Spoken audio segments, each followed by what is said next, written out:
There are great cities in the world that were born from warm ports, gentle rivers, or fertile plains where grain has always been abundant.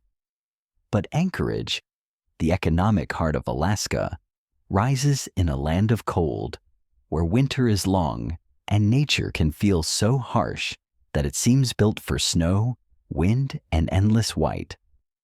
And here is the strange part. Anchorage is not only the most populous city in Alaska, it is also a meeting point of contradictions. It sits far from the rest of the United States, almost detached from the crowded corridors of the lower 48.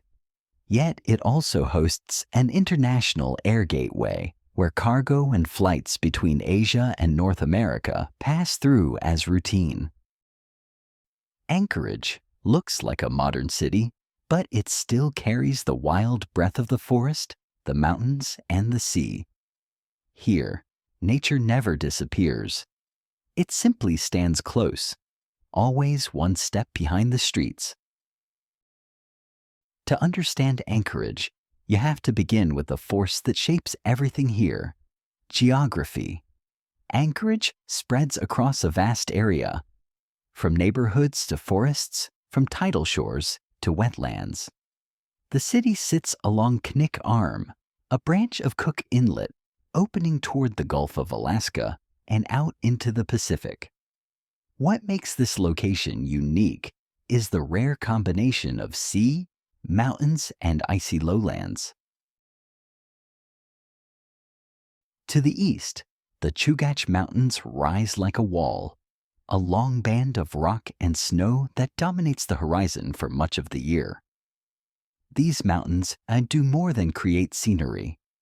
They feed rivers like the Eagle River, providing fresh water, and they also act as a natural barrier that can soften the push of bitter interior air.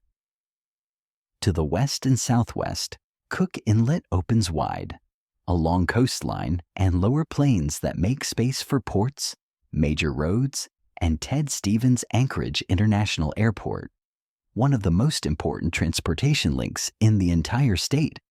This tight squeeze between high mountains and a wide sea gives Anchorage a distinct shape.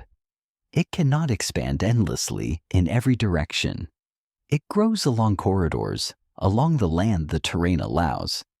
And because it sits at the intersection between Alaska's interior and the Pacific edge, Anchorage becomes a strategic node, economically and increasingly geopolitically. In an era of deepening globalization, Anchorage's position does more than support commerce. It becomes strategic as climate change reshapes possibilities. As Arctic conditions shift and new seasonal routes are discussed, Alaska, once seen as the edge of the map, begins to be viewed differently.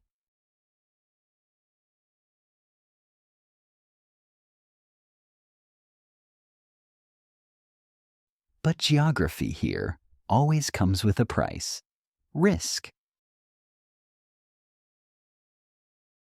Anchorage is strongly influenced by the Pacific Ring of Fire, which means earthquakes are a constant reality. The city carries a vivid memory: the massive 1964 earthquake, which triggered landslides, reshaped terrain, and heavily damaged many areas. Weak coastal soils, especially clay and sediment layers, increase the risk of ground failure, and the region's tectonic setting keeps seismic danger close.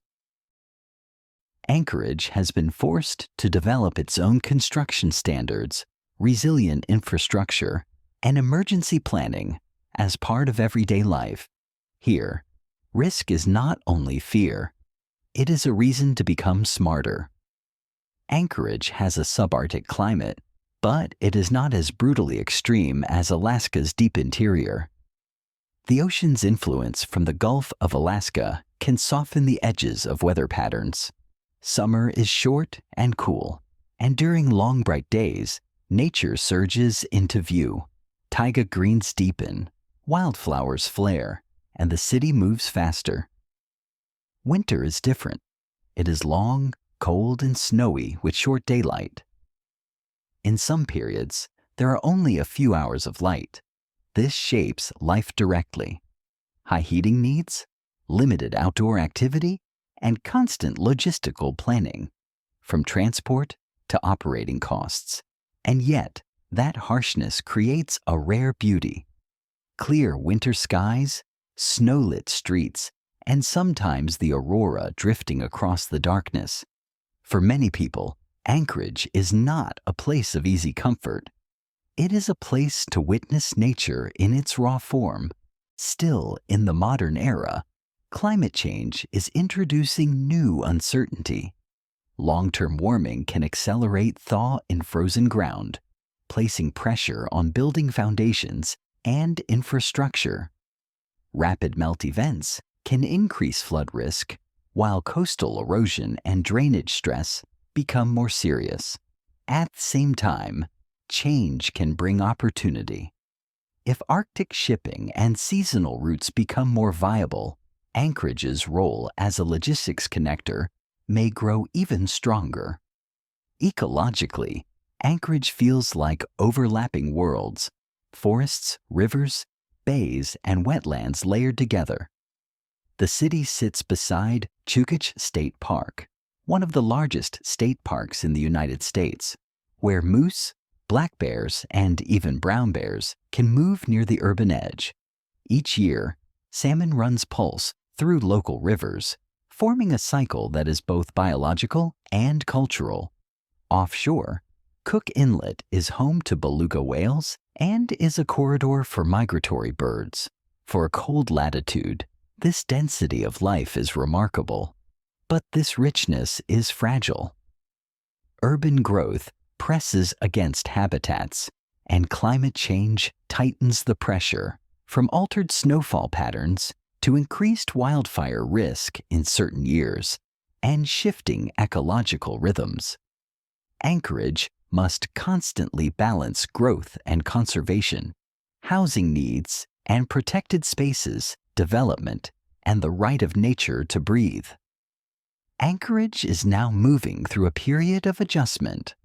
Planning efforts aim to increase density in certain areas, encourage development tied to public transit, and address housing pressures, especially in a state where living costs can be high. But change creates conflict. Some residents want a more flexible modern city with less dependence on cars. Others fear the loss of neighborhood identity, or worry that existing streets and services cannot support higher density. Anchorage is not only negotiating with nature, it is negotiating with its own future. To understand the city, you have to look back, because Anchorage was not born the way many coastal cities were, growing naturally over centuries. Anchorage was shaped by strategic decisions.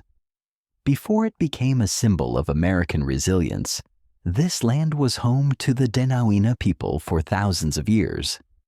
They lived by the resources of Cook Inlet and Ship Creek, hunting and fishing, building a life tied to seasons, language, and oral tradition. Then outside, forces arrived, bringing new systems and diseases that caused deep losses among indigenous communities through historical periods. In the early 20th century, Alaska needed a major connection, a way to link an interior rich in resources with the coast for transport and development. That need drove the Alaska Railroad project. In 1915, thousands of workers gathered near Ship Creek, forming a tent city. From a temporary camp, streets appeared, and Anchorage was born. The name Anchorage reflected the ship anchorage near the mouth of Ship Creek. By 1920, the city was officially incorporated, still small, relying on rail transport, local trade, and federal presence. A major turning point came during World War II. As Alaska gained strategic importance in the Pacific Anchorage expanded rapidly through military infrastructure and logistics demand. Workers, soldiers, and families arrived, and the city grew fast. But rapid growth also brought problems: housing shortages, social strain, and pressure on basic services. After the war, Anchorage continued to expand, becoming Alaska's main service and aviation center. Then the 1964 earthquake tested its resilience, forcing rebuilding and modernization with stronger standards and broader infrastructure. Later, large-scale oil discoveries in northern Alaska triggered an energy boom, and the Trans-Alaska Pipeline era created jobs, capital, and population growth. Anchorage became the coordinating hub, financial and logistical, for the state's energy industry. But resource dependence has a downside. When oil prices and markets shift, the city can shake. Periods of recession brought job losses and outmigration. Those shocks pushed Anchorage to diversify: defense, transport, services, tourism, healthcare. So the city's future would not rest on a single pillar. Today, Anchorage is a true frontier city, a place where majestic nature is always present and daily life has seasons. Seasons of long light, seasons of long darkness, seasons of snow and wind. Its population is more diverse than many expect. Alongside a large white population, there are indigenous communities representing many groups, strong Asian communities, including Filipinos and Vietnamese, and many residents connected to military life and services. That diversity shows in schools, hospitals, neighborhoods, festivals, and the city's everyday rhythm. Culturally, Anchorage celebrates endurance. Winter festivals turn cold into community, with events like sled dog racing and snow parades. The Iditarod stands as a symbol of Alaska's grit and heritage. In summer, races, coastal activities, and salmon fishing bring the city back outdoors and back into the landscape. Life here also carries real challenges: high costs, housing pressure, and social issues common to fast-growing cities. In Anchorage, beauty and difficulty travel together. That combination creates the city's character. People do not live here because it is easy. They live here because it means something. Economically, Anchorage is Alaska's most active center. Oil and gas remain important, even though much extraction happens elsewhere. Anchorage hosts management, finance, engineering, and logistics. A second major pillar is transport, especially air cargo and logistics. Ted Stevens Anchorage International Airport sits in a favorable position between Asia and North America, making Anchorage a major cargo connector. Many carriers use it for technical stops, refueling, and redistribution. The port system is also vital, since essential goods for Alaska rely on large distribution points before moving outward into remote regions. Military presence forms another pillar. Large bases bring stable spending and constant demand for housing, healthcare, education, and retail. In an economy vulnerable to commodity cycles, defense can act as a cushion. Infrastructure is how Anchorage survives distance. Highways connect the city through mountains and cold plains. Public transit serves essential mobility. The Alaska Railroad moves freight and also carries travelers through some of the state's most spectacular landscapes. And above all stands the airport, the logistics jewel, the engine that turns a remote city into a global link. So Anchorage is more than a city on America's edge. It is a crossroads between mountains and sea, between wilderness and modernity, between isolation and connection. Here, geography did not only shape the past, it is still shaping the future. What else do you know about Anchorage? Leave your thoughts in the comments below. And if you want more documentary journeys like this, don't forget to subscribe. See you in the next video.